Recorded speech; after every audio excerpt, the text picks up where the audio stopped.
Môj brat je na tom veľmi zle. Áno. Cíti sa zle a má plné právo, aby sa takto správal. Aj viniť ma. Idem. Počkaj, Diana, chcem s tebou hovoriť. Dobre, ak mi chceš zopakovať, aby som odišla z haciendy, ušetri si slova, naozaj sa nemienim vrátiť, Elena. Chcem, aby ste vedela, že som ťa nikdy nemala v láske. A pochybujem, že sa to jedného dňa zmení. Ale kvôli Pablovi som ochotná urobiť čokoľvek. Som ochotná nikdy viac sa s tebou nehádať. Rozumiem. Veľmi ľúbim svojho brata. Rovnako ako otca.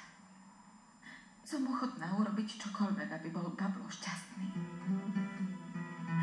Preto ťa z celého srdca žiadam, aby si mu pomohla. Prosím ťa, Diana. Pablo je v tvojich rukách. Dobre. Už musím ísť.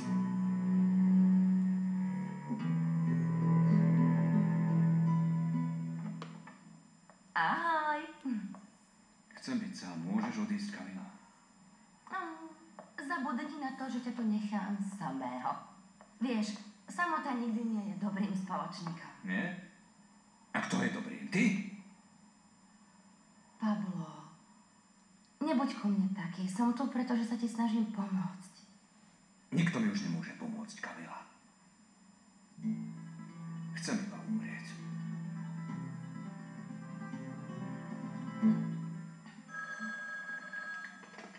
Policajná stanica Soplaviento, tu Kataňo.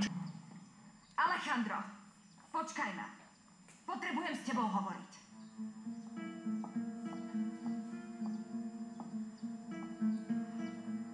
Chcela by som sa sem vrátiť. Chcem byť na haciende. A musíš mi to dovoliť.